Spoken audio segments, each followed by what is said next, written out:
Body length in under a second. Get these. 贝子这回麻烦了，还遇到非常棘手的蛋白质。好在伙食还不赖，富有嚼劲的沙漠蜥蜴，嘎嘣脆奶香味的蝎子，高蛋白质的骆驼蜘蛛，还有酸甜可口的棕榈果。撒哈拉，这一次贝子挑战这片炎热之地，这是世界上最大的沙漠，拥有350万平方英里的土地。随身携带一些基本求生工具，就这么开启沙漠求生挑战。等了一会，来到指定地，贝子一个倒挂金钩坠入大地，没一会就开启降落伞，顺利来到沙漠中心。一进来，这里随处可见沙丘，快速脱下降落伞。沙漠求生水源无比关键，在这里很难找到水源，每个细节都很重要。先是脱下来衣服，用小刀切出来布料，接着利用自身携带的冰红茶浇灌，把湿润的布料包裹头部，防止靠干冒烟了。接着开始朝着阿特拉斯山脉进发，这目的地在几百英里外，不是那么容易挑战成功。一路开始跋涉，走在这到处沙子的地方，炎热非常致命，而把握每次薅东西也很关键。这回发现一些草丛，贝子在里头一阵翻找，很快有所发现。只见一只骆驼蜘蛛被找到，这种小零食还是有水分的，用枝干给它按住，先来个祖传的掐头去尾，剩下尾部丰富的汁液就这么送入口中。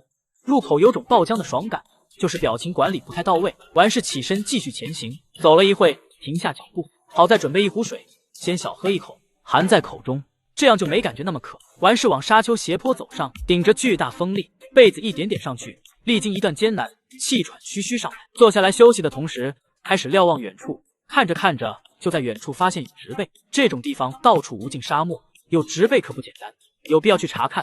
就这么沙丘底部下。Lean back and take big strides.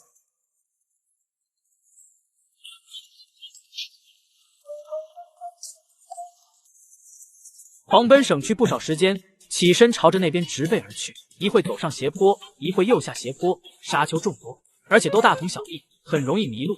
贝子还是有办法，只见先观察沙丘，可以看到比较长一条缓坡，这是盛行风吹来形成的，来自地中海东北部，所以西北方向是相反的。轻松判断方向之后继续前行，坚持个把小时，终于是来到这边。而就在这边有些植被，贝子走到棕榈树下，先躲避烈日要紧，实在是热得不行。这会从贝子口中得知，他们中有个摄影师已被抬走，外面可见热浪。这会真希望泡在水中清凉，但现实让贝子清醒过来，掏出小刀往一旁地面挖去，一会功夫挖出深坑，结合放入一些干燥叶片，再收集来石头放入其中，用这个办法来收集水分。做完这个，起身附近探索，期间地面发现蝎子，在撒哈拉沙漠，这种蝎子所含毒液足够让一个成年人吃袭，很是危险。但这会对于贝子来说可是蛋白质，用枝干给它按住，把尾部毒刺去除，再把头部也给去除，拿起来就这么送入口中，嘎嘣脆奶香味，蛋白质不知道是牛肉多少倍，就是分量少了些，很快就吃完。之后再次回到棕榈树旁，冷不防上方发现一大串果实，沙漠中有这东西可不容易，必须薅一些，带上小型摄像机，窜天背上线，依靠植被表面坑坑洼洼的树皮，没一会就来到了顶部，采摘一些就这么吃起来，无比爽脆可口，就是微苦，多少能补充些水分。吃了几个，完事从新下来底部，而这天时候也不早了，索性就不走了，在这里收集一些新鲜叶片，给它铺在地上，接着从干燥棕榈上收集火绒，还有笔直的枝干，用以当钻棒，就这么准备好，开始摩擦起来。在无比炎热的加持下，贝子也是摩擦了好久，这才有了火星，赶忙放入火绒中吹气。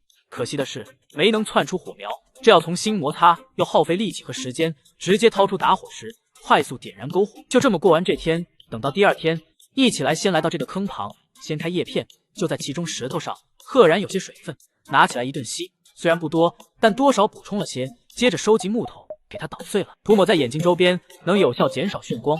完事布料再包裹头部，起身开始这天跋涉。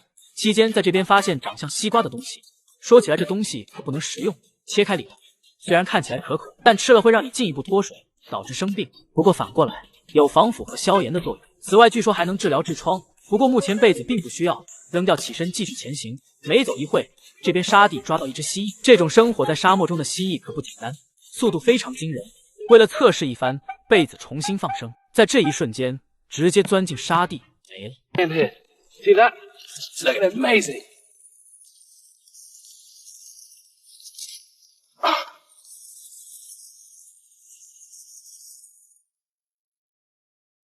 Oh, there it is.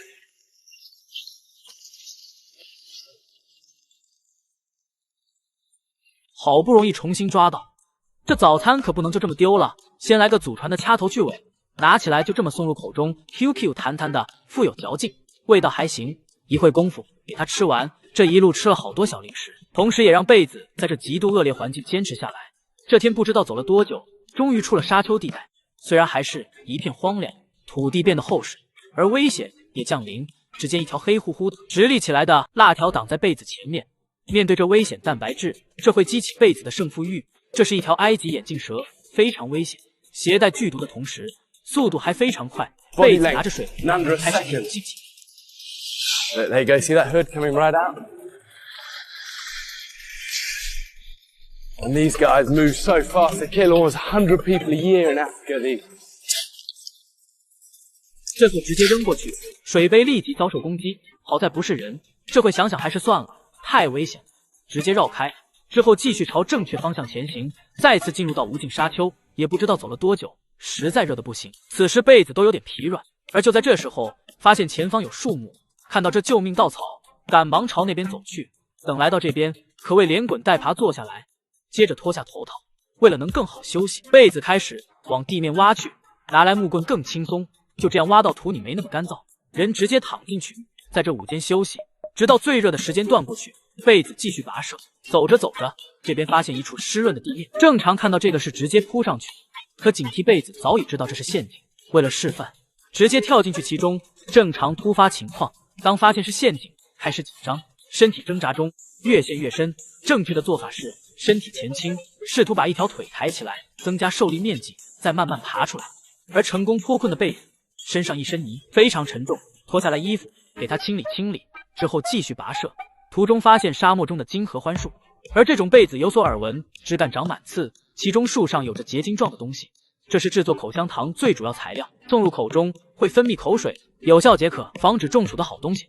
被子边吃边收集一些，完事再次踏上征程，进入一片到处碎石之地，这是蝎子和毒蛇喜欢的区域，需要小心行事。就这么，这天从白天走到黑夜，依靠天上的星星导航，在北半球最可靠的就是北极星，趁着黑夜没那么热，被子坚持走着，直到白天，这会进入到一片植被中，其中还有的开出花朵，看起来是可口食物。